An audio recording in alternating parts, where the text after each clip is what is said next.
e senhores.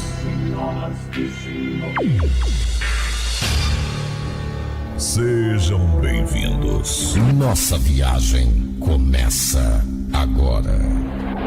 E fala, família, tudo bem com vocês? Está começando mais um Podcota e hoje estou aqui com o tão esperado Pedro Urize. Muito obrigado por estar aqui conosco, é uma grande honra ter você aqui no meu podcast. Eu que agradeço, Gil. Que É um isso. prazer estar com vocês todos aqui. É sempre uma honra poder conversar e trocar um pouco de ideia. Obrigado. Então vamos lá, hoje recebo um convidado especial, Pedro Urize, ator, diretor que já dividiu cena com Jean Reno, comandou documentários premiados de grandes canais e sabe como poucos transitar à frente e atrás das câmeras. Falar de cinema, vida, inspiração e, claro, dar boas risadas. Então, vem comigo. E, primeiramente, Pedro, você se sente mais confortável atuando ou dirigindo? Essa é uma questão que me persegue há muito tempo. Até porque eu acho que elas são muito complementares. Eu acho que são complementares, mas ao mesmo tempo têm qualidades muito diferentes. Você, enquanto ator, você tem que ser muito mais ouvidos, né? Seus ouvidos, você precisa estar muito mais atento a um direcionamento. Enquanto diretor, você dirige mais, ou seja, você precisa estar verbalizando mais aquela condução, aquilo que está na tua cabeça, a fim de você conseguir traduzir artisticamente o que você pensou para o filme. É uma resposta difícil, mas depende de cada trabalho. Eu gosto dos dois. É como você fala assim, você ama mais seu pai e tua mãe, você ama mais o filho, o Bruno ou a Ana. O amor é o mesmo amor, mas com frequências diferentes. Mas a qualidade E do olhos amor... diferentes. A qualidade do amor, a qualidade do apreço, da vontade, do desejo de usar, eu acho que ela não é algo que eu consiga mensurar e dizer se eu prefiro um ou outro. Eu gosto de fazer os dois. E você acha que a sua visão como diretor ajuda você como ator? Digo, talvez numa posicionamento de câmera, luz, entonação, falas. Muito. Acho que é uma boa pergunta. Porque quando você... Eu comecei como ator, né? Uhum. Na verdade, a minha carreira começa como ator, começo fazendo teatro. Eu nem não sabia direito o que um diretor ou uma diretora de cinema fazia. Então, eu ficava muito restrito ao teatro, que para mim é a morada do ator e da atriz. Quando você ao passo que eu comecei a dirigir, ter um envolvimento maior com produção de cinema e audiovisual como um todo, eu comecei também a ter uma outra sensibilidade. É muito difícil você estar na frente de uma câmera. O ator, a atriz, trabalha com a sensibilidade, com a vulnerabilidade o tempo todo.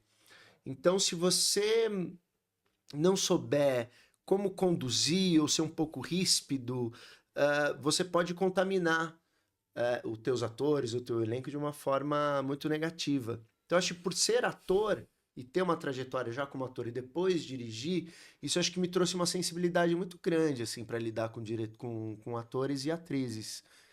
Então, nesse sentido, eu me sinto muito confortável e sei como é estar do outro lado. Ou seja, eu consegui desenvolver mais empatia por estar e já ter vivido como ator, e aí depois você diretor, se e agora coloca eu no lugar. retornei como ator, né? Eu fiquei muito tempo sem atuar, fiquei bons anos sem atuar, fiquei bem focado na carreira enquanto diretor e roteirista.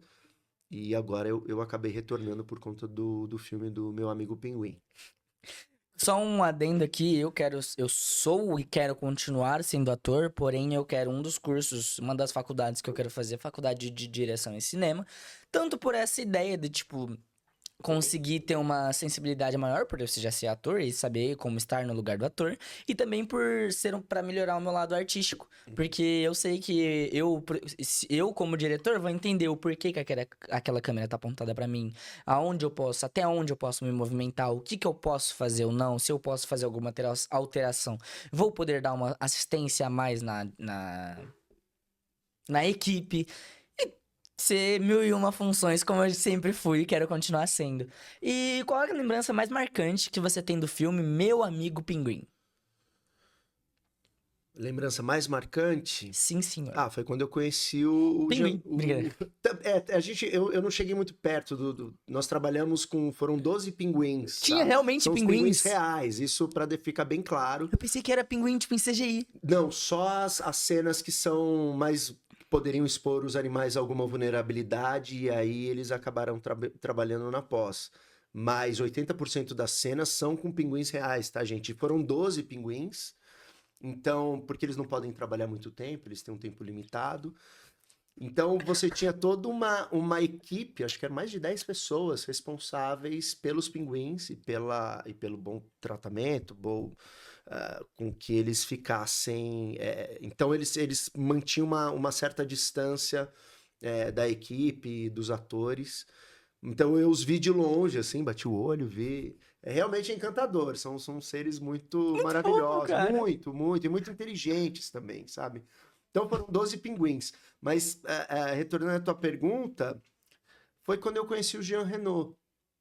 Porque o Jean Reno ele faz parte da minha memória em relação ao cinema. Eu sou um cinéfilo, sempre gostei muito de acompanhar cinema, principalmente na grande tela, ir ao cinema, frequentar mostras, frequentar festivais, enquanto público, tá? E quando eu vi o Jean Reno, que pra mim tem ele é mais conhecido por aquele filme O Profissional, ou quem assistiu também a primeira versão do Missão Impossível. Mas tem um primeiro filme que o lançou no mercado internacional, que chama-se Imensidão Azul, curiosidades à parte, é sobre um mergulhador que faz aquele mergulho em apneia. São os mergulhadores que você precisa segurar o ar.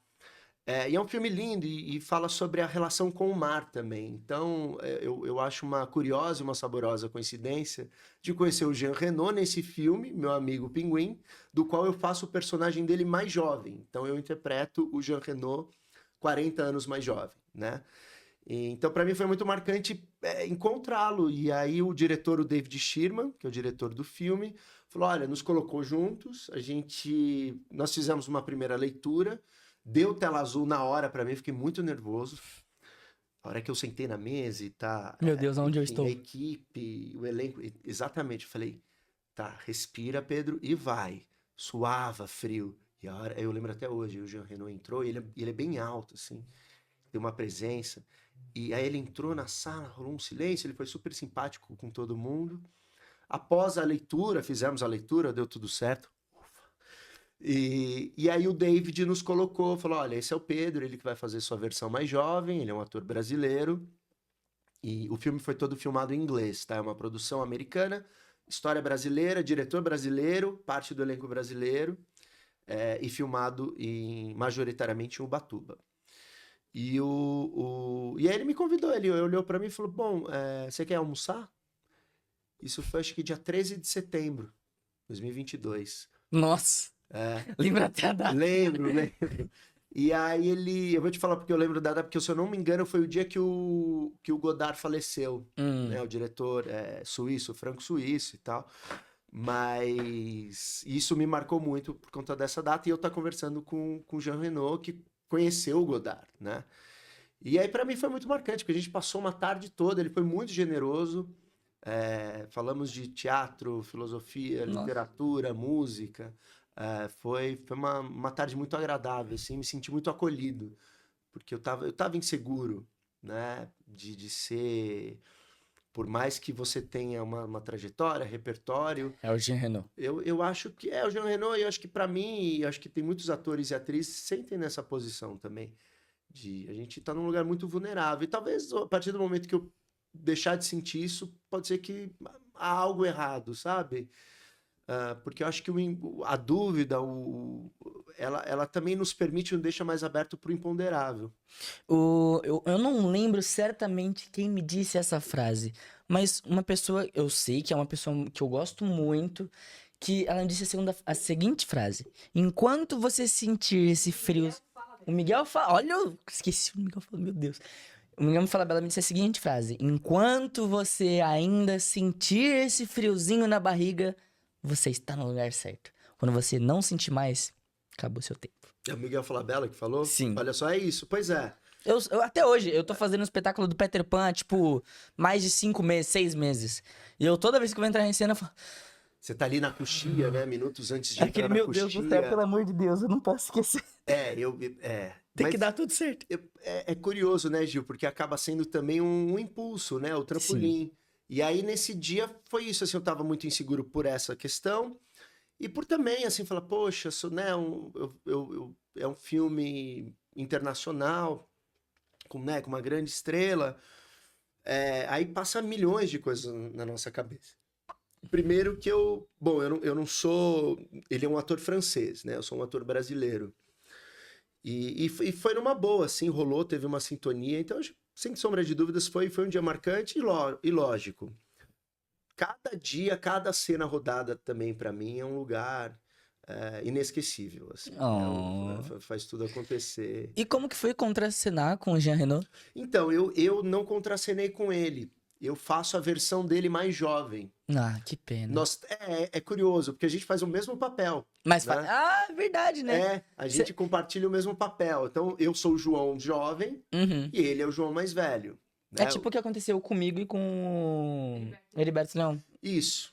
Ah, você fez Sim. a versão dele mais jovem. Eu fiz a versão Exatamente. dele quando ele tinha, tipo, 9 anos. É o mesmo papel, né? Porém, em tempos diferentes. Tem ali no filme tem uma elipse de tempo, de 35, 40 anos, mais ou menos. Hoje o Jean Reno deve estar com 78, eu tô com 39, então nós rodamos o filme 3 anos atrás já, gente. Uau, que loucura. O tempo passa. Pois é, na velocidade que um pinguim nada, porque eles são muito rápidos. Sério? Muito. Eu nunca vi um pinguim nadando. Não, lindos, assim. E são os pinguins de Magalhães. Magalhães, isso. Que é uma espécie menorzinha, mas eles saem lá da Patagônia, lá do extremo sul da América do Sul, atravessam grande parte do... Enfim, isso eu acho que é mais ou menos 6.000 quilômetros. Então, é uma história maravilhosa, a história do meu amigo Pinguim, que é inspirada em fatos reais, na história do seu João, que é um pescador de Ilha Grande, no estado do Fluminense, e ele resgatou esse pinguim. Ele encontrou esse pinguim quase morto na praia. E ele cuidou do pinguim, deu de comer pro pinguim, passou 1 mês, 2 meses, o pinguim melhorou, e o pinguim foi lá e ó, foi embora. Beleza, amiguinho. Tchau, até a próxima. Ano seguinte, quem aparece na porta da casa do pescador? O mesmo pinguim. E isso se repetiu durante 8 anos. Caraca, cara. Né? É bonito, assim, sabe? Essa conexão que às vezes nos passa...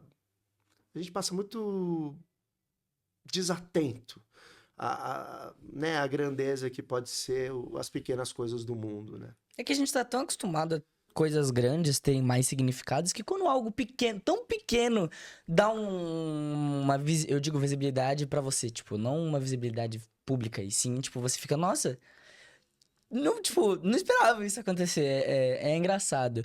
Aliás, só uma dúvida aqui, como que selecionaram os pinguins? Você sabe como que foi a seleção de pinguins? Existem pinguins atores? Então, aí é uma questão, o David Sherman, que é o diretor, ele vai falar isso com mais propriedade, qualidade, mas do que eu ouvi falar, na verdade são pinguins que foram resgatados e que vivem no aquário de Ubatuba, por isso que nós rodamos em Ubatuba.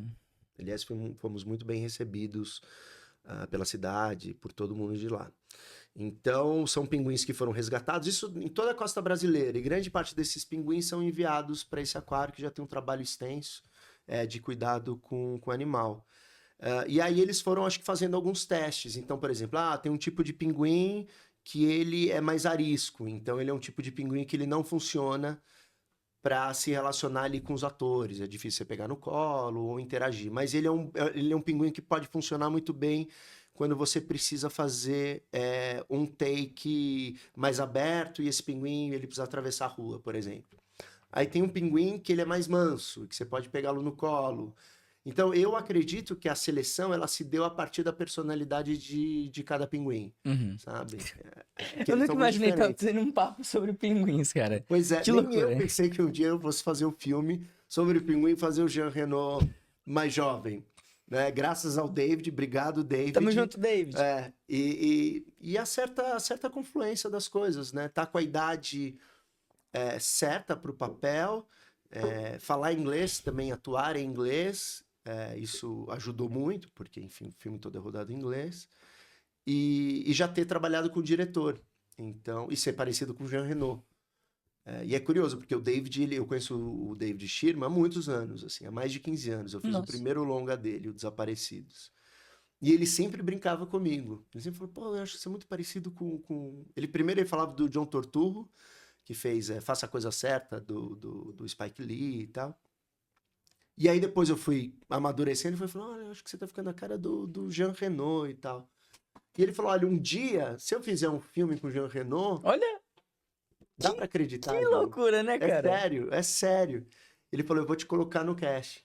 Bom, passados, sei lá, 10 anos ou mais, pintou o convite. Então, olha isso. Você que vê o mundo não dá voltas, ele capota. E é engraçado. E me fale, antes, vamos lá, eu sempre tinha feito peças de apresentação única. Vou contextualizar a pergunta. Eu sempre tinha feito peça de apresentação única. E na minha cabeça, quem é ator de cinema, quem é ator de publicidade, é um ator de cinema. De cinema não, perdão, de teatro. Uhum. O que você tem a dizer sobre essa afirmação? Todo ator de teatro, de cinema, é um ator de teatro? Eu considero que a base do ator seja o teatro. Por quê? Porque o teatro você precisa só de um espaço. Eu posso fazer uma peça aqui, eu posso fazer uma peça ali fora, no jardim, eu posso fazer a peça num teatro convencional, num palco italiano, num teatro de arena. No cinema eu dependo de uma estrutura um pouco maior. Então, historicamente, a expressão e a expressão de arte dramática, ela tem início no teatro, né? O teatro é o início de tudo, depois que veio o cinema. Aliás, a expressão artística mais recente é o cinema, né? Que é finalzinho ali do século XIX, com os irmãos Lumière. Mas, respondendo, eu sou um pouco prolixo, você já percebeu. São estilos diferentes. Eu vou fazer uma analogia para vocês entenderem quem não é muito da área. Pensa num jogador de futebol. Tem jogador de futebol que joga muito bem no salão, né? Uhum. Agora pega o Falcão, que é um jogador mais antigo, assim, deve ter uns 15, 20 anos, não sei se todo mundo conhece. Mas o Falcão era o melhor jogador de futebol de salão. E aí ele tentou fazer essa transição do futebol de salão para o futebol de campo. E não deu certo. Ele continua sendo um bom jogador de futebol. Mas é um outro estilo, é uma outra linguagem. Você está num outro espaço. Porque a morada, para mim, a morada do ator, ele é o teatro. Por que eu falo isso? Uma vez que você sabe disso, você é ator. Quando abriu a cortina, você saiu da coxinha, entrou no palco, o palco é seu. Não tem corte. Sim. Né? Então, tudo que o cinema tem é o tempo, é o corte, é a montagem. Quer dizer, tempo, né? Porque tempo é dinheiro. Isso, mas eu digo o tempo do ponto de vista conceitual, né? Assim como na música, né? O cinema e a música são duas artes que acontecem no tempo. Eu tenho um tempo de duração. O teatro, eu posso fazer uma peça... a mesma peça, mas ela pode ter tempos diferentes. Você pode fazer uma encenação, uma montagem de 1 hora, depois pode reduzir para meia hora, depois você pode dilatar esse tempo. Então, eu acho que são estilos diferentes. Nem todo ator de teatro necessariamente vai conseguir aplicar as suas técnicas no cinema, e o inverso também. Eu gosto muito de trabalhar dentro dessas duas frentes, porque o teatro me permite experimentar muito mais. Enquanto ator. No cinema, a morada é mais do diretor e da diretora. Eu posso fazer um filme como um protagonista, e eu te dou um exemplo do que aconteceu, e aí chega no corte final, o diretor ou a diretora pode te cortar do filme. Ou você pode entrar como coadjuvante e se transformar num protagonista. Sim. Né? No teatro, não. Uma vez que você tá ali no palco... Você que manda. Você que manda. Mas eu acho que são técnicas muito diferentes. Até porque no teatro, você tem uma compreensão do todo daquele corpo. Né? É o corpo, é o gestual, é a projeção de voz. Então, se eu tenho um teatro enorme, quem está na última fileira está tendo uma compreensão do que está acontecendo. Agora, no cinema, eu tenho enquadramento, eu tenho plano. Então, é um outro tipo de acting mesmo, de atuação. É uma outra técnica. Isso não quer dizer que sejam... Eu não estou colocando aqui em níveis de juízo de valor, tá? Do ponto de vista de qualidade artística. Só são expressões artísticas diferentes, mas que têm que tem convergências diversas, né? Sim. Eu sempre gostei de fazer. Assim, eu acho que ninguém gosta de errar. E eu tenho um negócio que, assim, eu amo fazer qualquer coisa que esteja com câmera, seja atuando num teatro, se qualquer lugar eu gosto. Mas eu sempre tive um pouco de dificuldade em relações a. Não é repetir, cara. Eu até repito, tipo, umas 5, 6 vezes. Mas chega uma hora que eu falo, ô, me dá 5 minutinhos pra eu descansar. Não pra eu descansar, só pra eu me dar uma respirada, pra eu conseguir voltar e fazer como se fosse a primeira vez. Sim. Porque tem muito isso. A primeira vez que a gente tá fazendo vai ficar legal. A segunda vai ficar legal. A terceira vai ficar mais ou menos. Porque você já tá meio que. Querendo ou não, eu posso estar utilizando as palavras erradas, mas você já tá ali, pô, de novo. Quando você dá esse tempo, pô, já teve várias vezes de eu gravar com a minha mãe em casa, falar, gente, me dá uns 5 minutinhos só pra eu dar uma respirada, tomar uma água e fazer aqui e a gente saiu de primeira.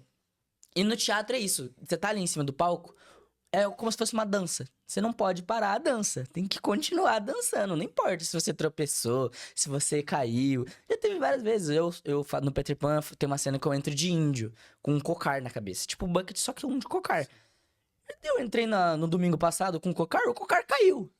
E aí eu tive que dar meu jeito, continuar a cena. Falar, meu cocar aqui. E continuei como se nada tivesse acontecido. Eu acho uma coisa, só um adendo que eu acho muito legal do teatro é isso. Porque no teatro, tem vezes que o erro fica tão bonito que nem você percebe. Nem você, eu digo você, público.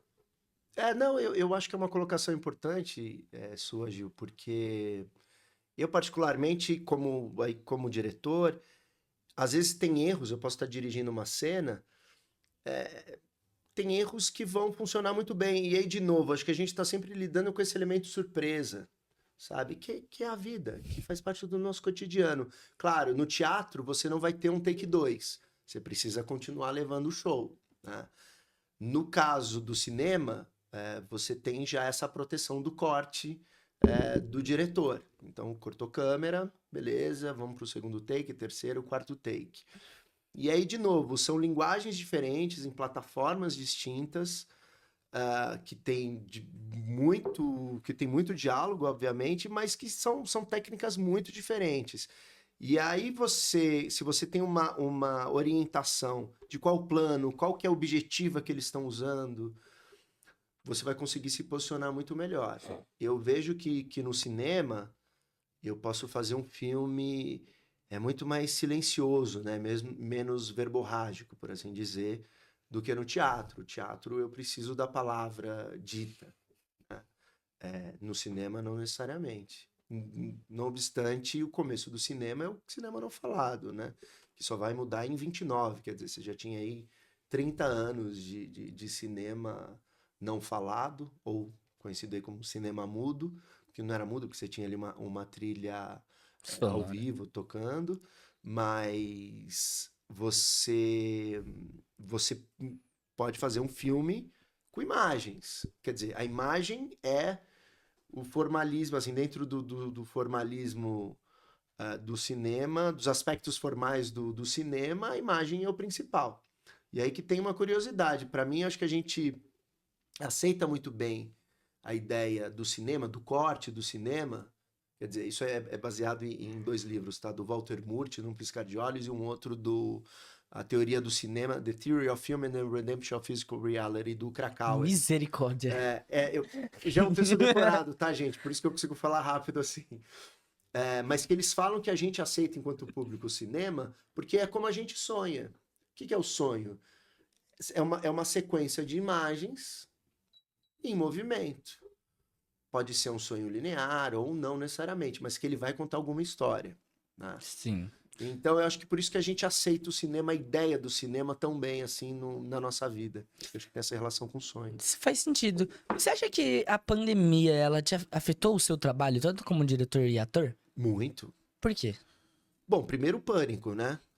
Pânico total, de perder o emprego. Na época eu era contratado de uma produtora aqui em São Paulo, na Academia de Filmes, uma produtora da qual eu fiquei muitos anos. Mas deu tudo certo, eles conseguiram manter parte dos funcionários, dos colaboradores, tanto da parte criativa como técnica. Então esse foi meu primeiro susto, né? De não ter mais recurso financeiro para pagar, enfim, né? As contas que nos bombardeiam diariamente. Então, em segundo lugar, assim, como é que eu vou exercitar a minha profissão? Porque, assim, hoje em dia, passado a pandemia, faz muito parte da nossa cultura você fazer uma reunião online, em vídeo. Agora sim. Agora sim, mas era uma tecnologia que já existia há muitos anos. Mas, culturalmente, ela não fazia parte do nosso cotidiano. Né? Com a Porque pandemia, é o olho a olho, né? é o olho a olho. Então, assim, a pandemia me trouxe muito esse susto. Mas foi um tempo, Gil, que eu consegui assistir muito filme, assim. Eu tinha... Você, como cinéfilo, foi ótimo, então. eu gosto muito de ler também, então foi uma oportunidade. Claro, muito receoso, então eu basicamente, eu já estava morando sozinho nessa época, mas eu me preservava muito por conta dos meus pais, se eles precisassem de alguma coisa, então normalmente eu me isolei bastante para poder, qualquer emergência, poder ajudá-los, né? Então, sei lá, às vezes fazer compra no supermercado ou qualquer emergência. Então, eu me isolei bem, assim. Então, fiquei alguns meses sem ver ninguém, exceto meus pais e meu irmão. Então, a gente morava relativamente perto. Mas eu demorei muito, assim, para tentar, para entender essa nova dinâmica de trabalho. Então, por exemplo, eu dirigi uma campanha publicitária, isso em 2020. E que a agência é de Brasília. Então, normalmente, a agência de publicidade... os criativos, o atendimento, normalmente eles estão no set acompanhando o que está sendo realizado. Porque no final, quando você dirige um filme publicitário, o diretor, o diretor ou a diretora de cena, ele precisa traduzir através do audiovisual aquilo que foi pensado pelos criativos da agência, né, do cliente. Então a palavra final é da agência, não do diretor ou da diretora. E aí foi curioso, porque a gente estava no set, todo mundo com máscara e tal, mas a agência estava online, né? Eles estavam acompanhando, eles tinham um retorno lá em Brasília, enquanto a gente estava filmando aqui em São Paulo. Para mim foi muito desgastante, assim, para compreender essa dinâmica. Eu sou uma pessoa que eu gosto muito de estar ao vivo ali, Somos sabe? dois. Pessoalmente, porque eu acho que a comunicação, ela não é só verbal, né? Ela é paraverbal, ela é gestual. Então, acho que a gente acaba sentindo uma outra temperatura quando a gente tá ao vivo ali, presente. Então, isso para mim foi mais difícil, sabe, Gil? No sentido de como me adequar a essa nova realidade e diante de toda a incerteza, né, que assolava todo mundo, né? Eu muito preocupado com os meus pais e preocupado também, enfim, com as pessoas ao redor, amigos e pessoas também que eu não conheço, mas que eventualmente poderiam sofrer Sim. alguma consequência em relação ao que aconteceu. Louco, pra mim a pandemia foi o maior surto coletivo. Porque, cara, a pandemia foi agora. E não é mais agora. Tipo, na minha cabeça, a pandemia foi, tipo, agora. E faz, tipo, gente, faz quantos anos que acabou? 5 anos. 5 anos nós estamos indo. Ela Vai fazer 6. porque a vacina mesmo. Peraí, eu fui vacinado em julho de 2021. Eu não lembro quando eu fui. Então, mas foi nessa época. Foi assim. Então demorou quase um ano. Sim. Nessa incerteza. E depois teve uma melhora, depois recuou um pouquinho, depois voltou com tudo. Foi uma loucura. Só para você ter ideia, até final de 2022, os sets de filmagem, eles ainda tinham que seguir o protocolo de Covid. Então, quer dizer, a gente está falando de coisa de 2 anos e meio atrás. Né? Sim. Eu gravei Cinemark na pandemia e foi uma loucura, cara. A gente gravando com as máscaras lá bonitinho. Tanto que até hoje, se vocês puderem colocar aí, se a produção puder colocar o vídeo, é o vídeo eu lá comendo pipoca com a máscara aqui. Pois é. E hoje a gente olha com estranhamento, né? Apesar de não fazer tanto tempo, eu fui pôr máscara outro dia e tal. Nossa, deu gatilho. Deu gatilho. Eu não tô conseguindo ficar com isso. Não. Então, acho que, claro, também tive o privilégio e a oportunidade de continuar empregado, Graças a ter Deus. projetos acontecendo. Claro que tive que ser muito mais... ter uma outra estratégia e também conseguir ficar isolado em casa, né? Sim, que é muito importante. Foi uma época muito importante. Mas assim, eu fico imaginando para as pessoas que têm uma dificuldade maior de de ficar em casa ou que não necessariamente tinham acesso a um conforto, né, de um lar que você pudesse ficar de uma forma isolada, Sim, foi. confortável. Mas pra mim, assim, assistir, eu falei, aí o que que eu fiz? Eu fazia, pegava assim, 100 filmes que o Spike Lee, dica de 100, dos 100 melhores filmes a partir da perspectiva do Spike Lee. Você via todos. Cara, onde tivesse no streaming, ou se algum amigo tivesse. Eu tenho muito DVD ainda, tá? Eu sou Meu ainda da época do Deus. DVD. E, aliás, faço aqui também um discurso em prol do retorno do DVD. Assim como voltou o vinil, eu adoraria... Voltou o vinil? Voltou o vinil. Assim, não é que voltou... né? As pessoas Que toda fazem esquina, fila. não. Mas o vinil, eu lembro quando entrou o CD, basicamente o vinil, né, morreu, extinguiu, assim. né? E aí ele depois teve um retorno, é uma coisa vintage e tal, mas que tem um mercado, as pessoas consomem vinil. E eu sinto muita falta de ter os filmes, as séries que eu fiz como diretor e ator, de ter a mídia física. Isso que eu sinto falta. Quando eu tinha a sua idade, eu ia na locadora, era um lugar também de encontro, onde eu encontrava amigos e conseguia trocar ideia. E uma vez que você escolhia um filme, você tinha que assistir. Hoje, às vezes, você está ali no streaming, você tem milhões de opções. Você tem é um tour infinito, e às vezes você não consegue escolher um. Você fica nessa dúvida, né? Aliás, queria mandar um beijo pro Charada, que ele é o dono de uma das 4 únicas locadoras de tudo que você possa imaginar que é antigo. Lá ele tem vinil, ele tem CD, ele tem fita cassete. Nossa, foi ótimo. Fita cassete. Eu tomei um susto aqui, falei, mas será que era assim? Não, o pior é que eu quase acreditei, assim, eu coloquei, eu falei, mas era assim o nome? Ô, me deu calor, até pra você ter ideia, me deu calor. É um bom alívio cômico. Eu devo estar vermelho nesse momento. Vamos lá, vou repetir aqui minha colocação. Eu não consigo tirar. Vamos lá. E eu queria, aliás, mandar um abraço pro Gilberto Charada, que ele é o dono de uma das 4 únicas locadoras de tudo que você possa imaginar, cara. Ele tem lá vinil, ele tem CD, fita cassete, lá tem muita coisa. DVD com Blu-ray, aquele CD antigo, aqueles... Como que vocês escutavam música antigamente, naqueles negócios? Vitrola? Não, mais antigo. Não, um pouquinho mais à frente. Que tinha caixinhas de som. Gente. Que tem no carro. Chamava sistema um som? Não, é tipo. Rádio. Rádio. Nossa, gente, sério? Ele tem rádios lá. Não, tipo... não, eu falei sério. É uma coisa tão distante, porque eu adoro. Porque o rádio você tem. Ele tem lá o rádio, você diz o físico. Sim. Isso, exatamente. Aí você tinha os menores, ou você tinha um rádio maior que você podia deixar em qualquer lugar da sua casa. Eu sou um cara que eu consumo muito rádio ainda. Eu consumo rádio do carro. Então, eu consumo, por exemplo, eu gosto de trabalhar muito cedo. Então, minha parte mais criativa, ela é bem de manhã, assim, bem cedinho. Então, eu gosto de acordar às 5 da manhã. Eu sei, você me olhou estranho. Mas eu não era assim. Eu era muito da noite, gostava de trabalhar muito na madrugada. É o Batman. Mas aí com a... Batman, total. Morcego.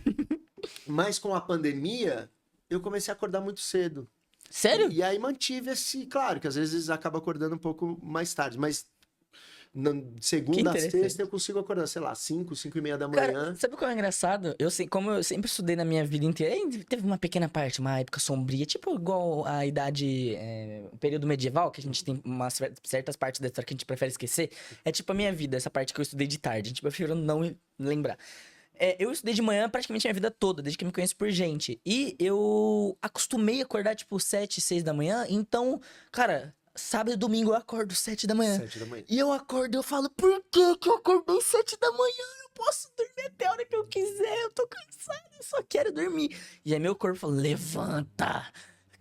Como que é? Deus ajuda quem cedo madruga. Pois E eu tô, olha, tem que me ajudar. Eu gosto muito do silêncio, assim, desse primeiro horário da manhã, sabe? Então, e aí, por isso o rádio. Então eu ouço, claro, através enfim, na internet, mas eu acabo ouvindo muito Cultura FM, por exemplo, que tem música clássica, e aí tem... enfim, eu sou bem eclético, eu gosto de pop, rock, blues, jazz, samba, mas para acordar, assim, música clássica, aí você tem a programação da rádio.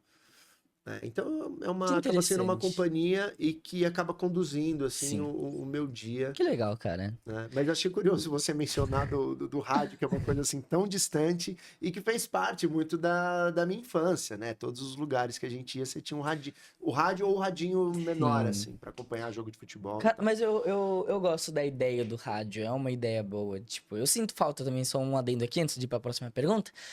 Eu sinto falta também de ter as coisas físicas. Não com músicas, como você e minha mãe, esse pessoal, mas não, tô brincando. Não, pode... eu sinto falta com jogos, porque, tipo assim, eu peguei uma parte da minha infância, os jogos físicos do CD. Então eu tenho alguns jogos físicos ainda. Só que não vale a pena pra mim comprar os jogos físicos mais, por conta... Questão de logística, que é muito caro, eu tenho que ir até a loja, eu tenho que... E se mandar entregar é o frete. E tem mó bololô lá e coisas que pra mim é muito mais complicada. Então eu prefiro comprar online. Mas eu sinto falta de, tipo, nossa, olha o meu jogo, sabe? É legal, eu gosto disso. Eu acho que é curioso, Gil, porque se a gente for observar em termos de mídias, né, o que continua dentro uma mídia física, a única que se manteve, apesar de todo o avanço tecnológico que a gente vem passando nesses últimos 20, 30 anos, é o livro. Eu tô com o livro ali na minha mochila.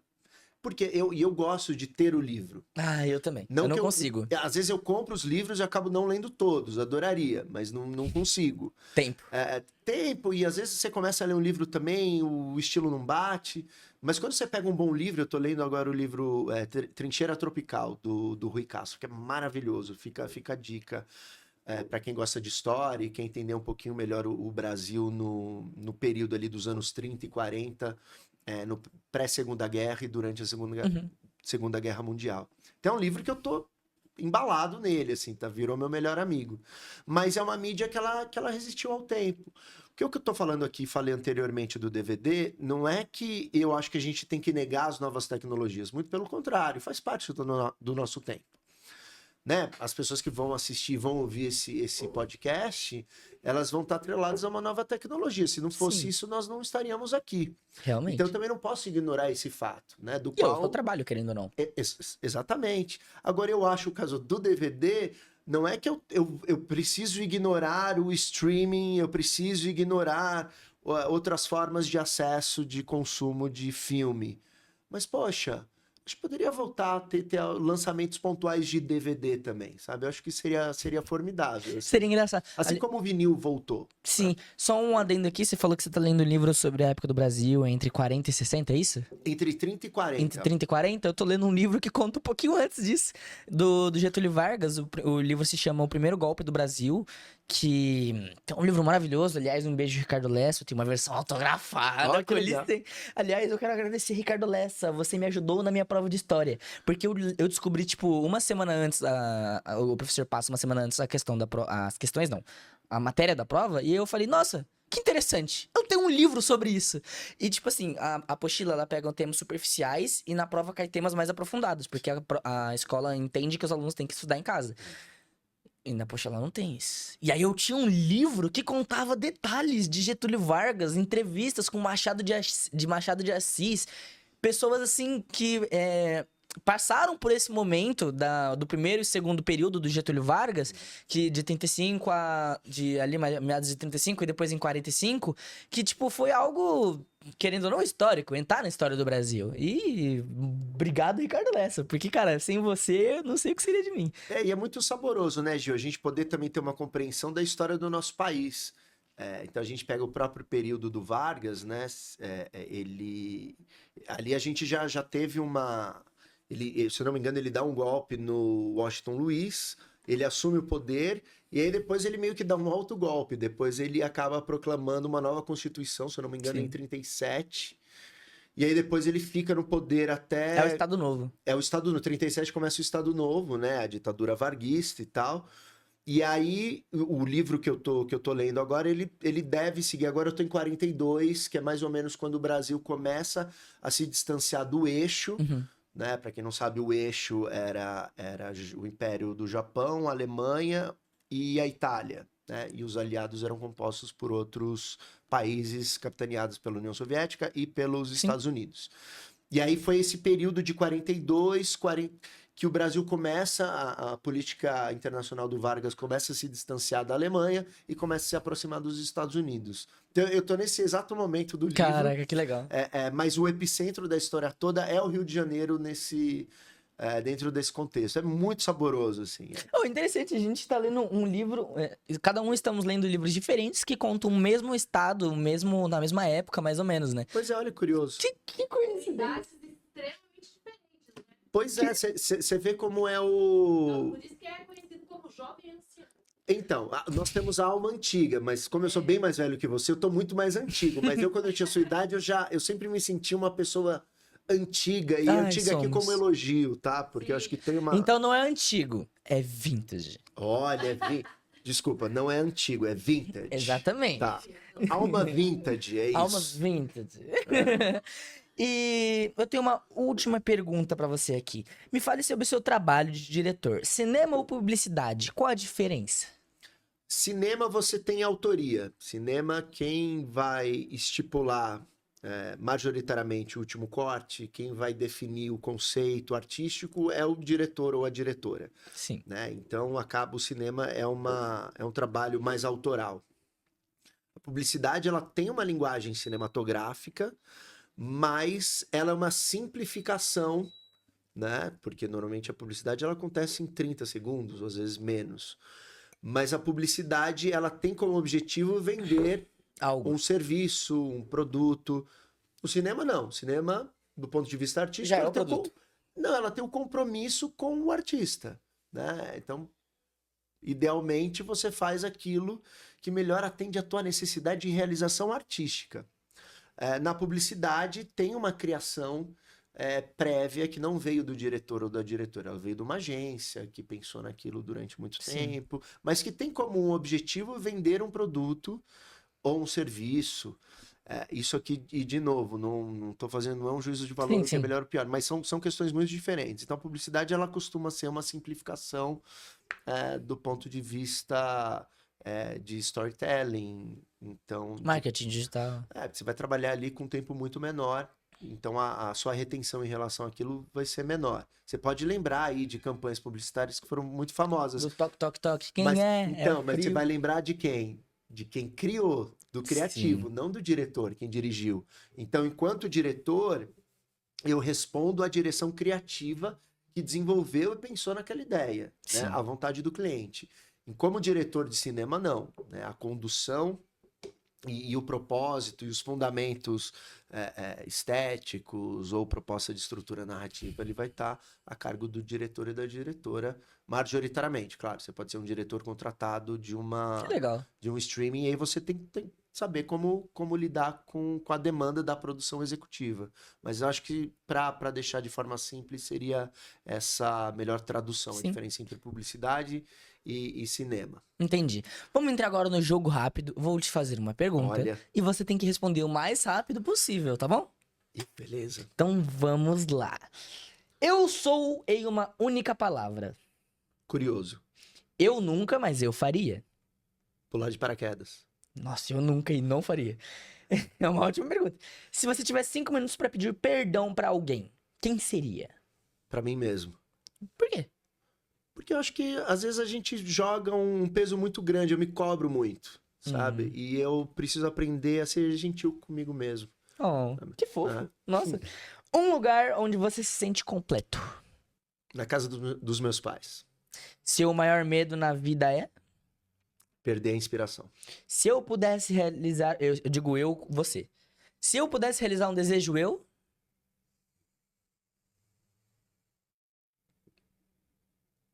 Voltaria no...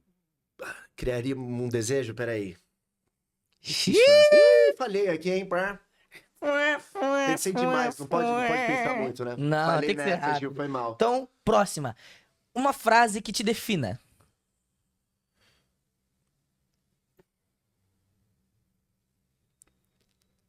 inquieto, poético. Inquieto, poético, inseguro. Caraca. Se eu pudesse voltar no tempo, eu... Aprenderia mais línguas, mais idiomas. Um conselho para os jovens que sonham com o cinema. Faça. Se fosse tão fácil assim, todo mundo era cinéfilo. Não cinéfilo, era ator. Comecem a ler, comecem a assistir muitos filmes, assim, diariamente. Façam disso, até para você entender se é isso mesmo que você quer fazer. Ai. Eu acho que existe uma, às vezes, vamos lá, eu vou responder de uma forma para vocês que estão assistindo e nos ouvindo, assim, não levem tão a sério a pressão do mundo em cima de vocês. Às vezes, você também precisa identificar o que é uma vaidade, o que é uma pressão social, e às vezes você é muito jovem para ter essa compreensão. Então, primeiro de tudo entenda se você vai ter o puro deleite de assistir um filme, de mergulhar na literatura. Eu acho isso maravilhoso. Eu acho que a literatura é o primeiro passo. Tenta ler. Às vezes o que a gente não consegue, mas é que eu não gosto de ler. Não é isso, é que às vezes você não encontrou um livro que acompanhe o ritmo da tua cabeça. Acho que esse é o nosso primeiro desafio. Então, se você quer ser um realizador ou realizadora de cinema, seja diretor, diretora, atriz, ator, roteirista, começa a ler. Eu acho que não tem um deleite maior, mas é pelo prazer da leitura. E eu acho que, naturalmente, você vai se deliciar com o cinema. Assim, assista muita coisa, coisas diferentes. Eu tô assistindo agora cinema, eu sempre gostei muito de cinema japonês, mas agora eu descobri um novo diretor, que é o Shinji Somai, que tem filmes maravilhosos e ele consegue traduzir o cotidiano japonês de uma simplicidade. Então, e hoje a gente tem um acesso muito fácil, né? Cara, com internet, ou às vezes as mostras que acabam acontecendo e que você tem um acesso nos centros culturais, às vezes do teu bairro, que você pode estar tendo acesso a mostras de cinema e festivais. Tentam acompanhar. Então, a minha dica, ela começaria com a literatura, e naturalmente você vai se apaixonar por cinema. E aí você vai entendendo o quanto isso aflora em você a vontade de ser um realizador. E experimenta, pega o seu celular. Eu assisti um filme do Coppola, ou assisti um filme do Kleber Mendonça Filho. Será que eu consigo reproduzir alguma cena desse filme com o meu celular? Pode ser um experimento.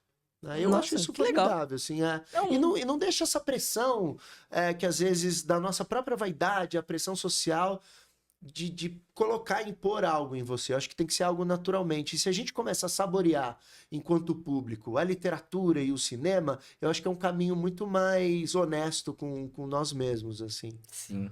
Qual que você acha que é o futuro do cinema brasileiro? Eu acho que é o que já está acontecendo. Acho que a gente está num bom período, né? Nós ganhamos um Oscar ano passado, um feito inédito.